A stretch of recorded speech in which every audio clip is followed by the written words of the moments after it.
Prince Harry and Meghan Markle are making these claims that Diana is somehow the reincarnation of Princess Diana, that they are similar spirits, that Diana is guiding Meghan and Harry through their new life in Montecito. Hi everyone, welcome back to the channel. Today, we're diving into a story that has people buzzing all over the internet. Angela Levin, a renowned royal biographer, has come out swinging with claims about Meghan Markle's alleged manipulation of Prince Harry, and it all centers on Princess Diana's memory. What's really going on behind the scenes? Is that really true? Of course not.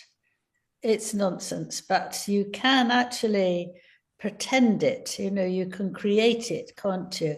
It's very interesting because the whole thing of how Meghan met Harry and have gone through their life are things that she has tried to keep Diana right up there in the front line.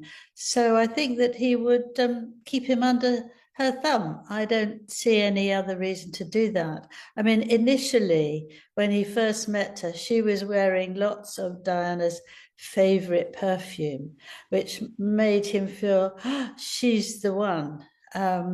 He was very easily taken on. Now, it could have been just a very unusual coincidence there, but she's a very cunning woman and she's a clever woman in that sort of area. So I'm sure she did that to encourage him to fall flat for her.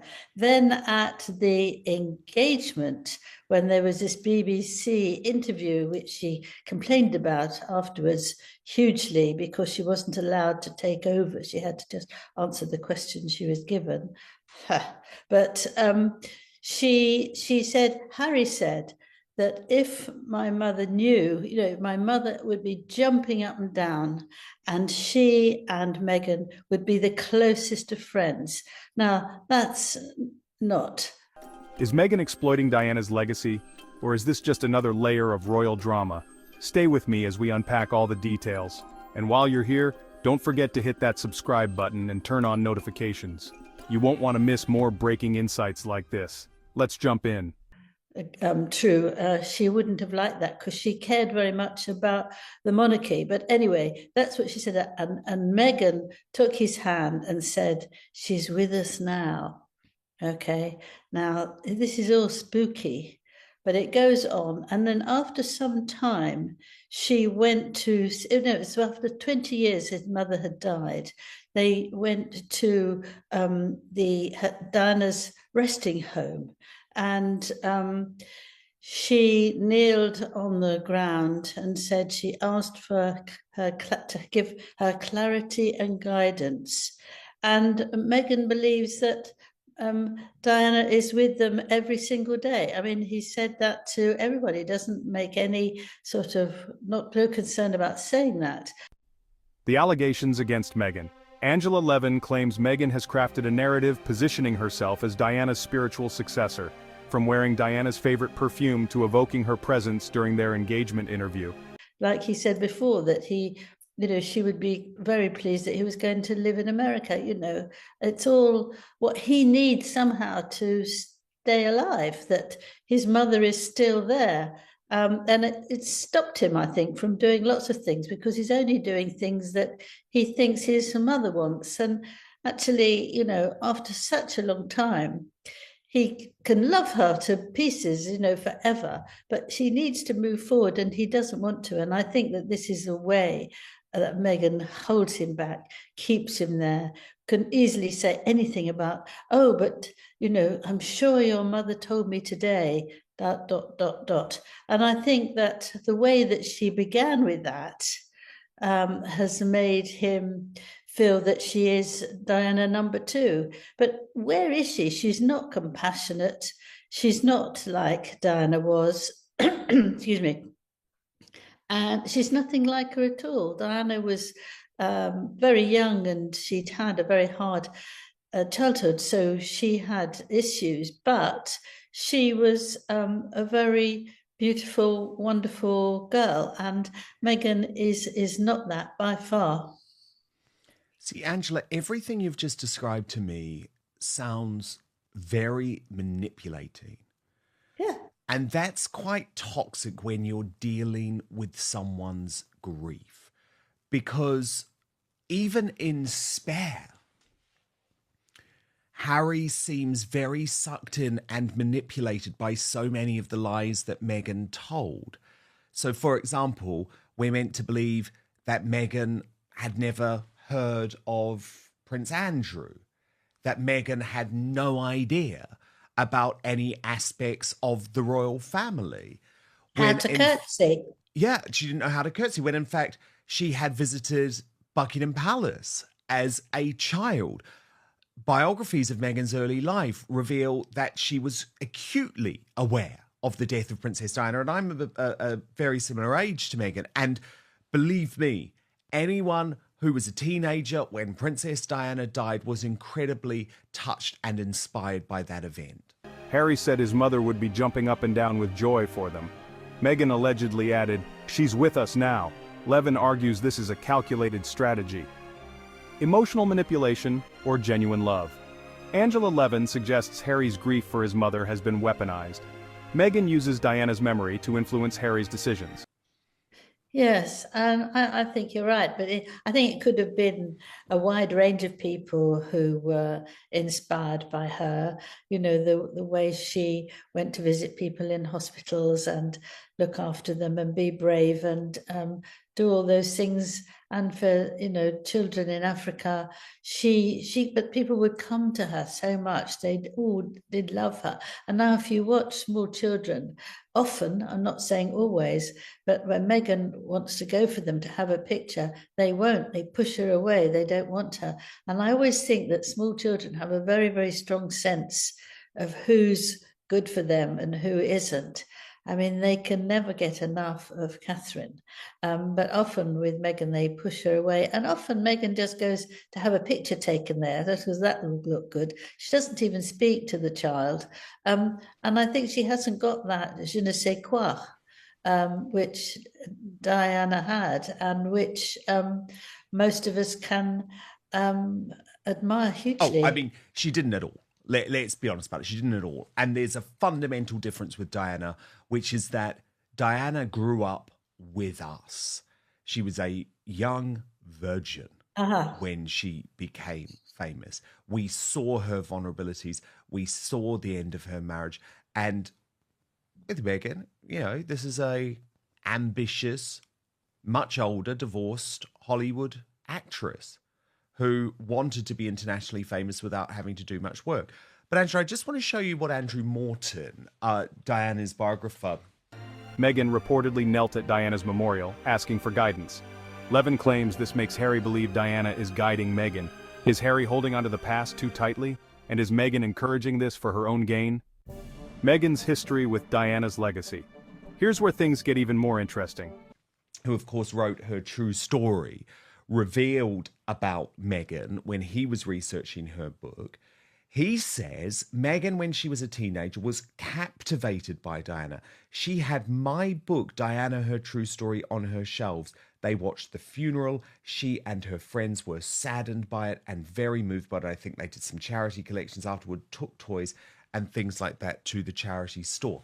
Well, Angela, that's all fine, but that means that she trapped Prince Harry into a lie because he so naively bought into her absolute bullcrap that she knew nothing about the royal family, that she was completely naive, which, look, unfortunately, I do think she manipulated Harry from a very early stage. At the same time, I think he was very naive to believe what was obviously mistruths.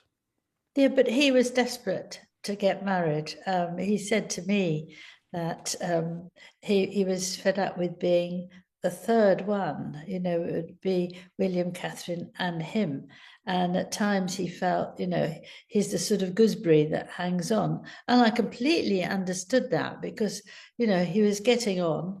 And it is difficult when your brother is settling down and having the first child, and it's very difficult.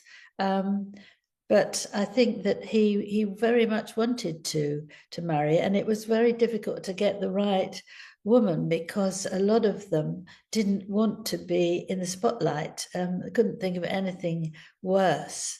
And so it was difficult. But here you have an actress of sorts who was used to it and would love and could cope with people taking pictures of you. It's difficult, and it's not easy to be within the. Meghan has previously claimed she knew little about the royal family before meeting Harry, but Angela Levin and other critics have pointed out inconsistencies in that narrative. According to Diana's biographer Andrew Morton, Meghan was captivated by Princess Diana as a teenager. The monarchy either, because you have to go through with certain rules and behave in a certain way. I mean, Catherine has done this miraculously, really, and it was going to be hard for Meghan because she came from a different country. She would have no idea how it works, but you never thought she tried anything, really. She didn't like anything that wasn't done her way, and she wanted to pull Harry with her in the same way that she does now, and she did. You know, he has to do whatever she wants to do.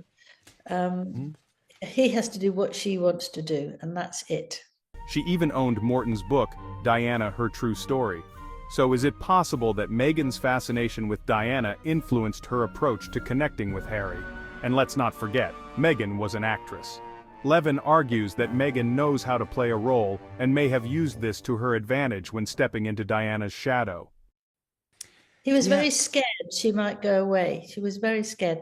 I remember when I went to visit him at the palace, one of the aides said to me, be very careful because he's in a very nervous way in case she's going to leave him. This was before they announced any engagement. Just, take it easy, be careful. That I felt he wouldn't have said that to me unless Harry was really in a very anxious, difficult mood. Was he good enough for her, really? I think a lot of that was.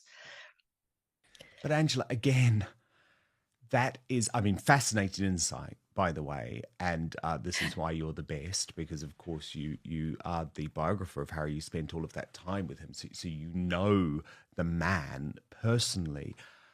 But what I would say is, again, that was incredibly manipulative. With everything we know about Meghan Markle now, as if she was ever going to leave because of the media attention. This is a woman who had been booking paparazzi photographers to follow her around London for months beforehand. This was a woman who had tried to set up dates with Ashley Cole, the England footballer who used to be married to Cheryl, the singer, Matt Cardle, who had won the X Factor, and Max George, who was a member of the boy band The Wanted. Actually, really nice guys, but nowhere near the level of fame of Prince Harry. So the idea that she was going to leave Harry is for the birds, but that doesn't matter because Harry believed it. Harry thought, if I didn't release this statement, that Meghan might leave. And that's what prompted actually a lot of the, I think, early ill will between the mainstream media and Harry and Meghan, because do you remember, Harry forced his press secretary, who didn't want to do it, Jason Knauf, to release that statement. The bigger picture, Harry's vulnerability. This story isn't just about Meghan, it's also about Harry. Losing a parent at a young age is a trauma that never fully heals, and Diana's iconic status makes that grief even more complex. Levin suggests that Harry's emotional vulnerability has made him reliant on Meghan, especially when she frames herself as someone Diana would have loved and approved of. But is this reliance healthy? Critics argue that Harry may be stuck in a narrative that keeps him tied to the past instead of forging his own path. If you're still with me, don't forget to hit the like button. It helps the channel grow and lets me know you're enjoying this deep dive. So what's the takeaway here? Angela Levin's claims paint a picture of manipulation and a strategic use of Princess Diana's legacy. This royal drama continues to spark heated debates. Authenticity and trust are the foundations of any relationship. When emotional manipulation enters, it's hard to see where love ends and control begins. Until next time, take care.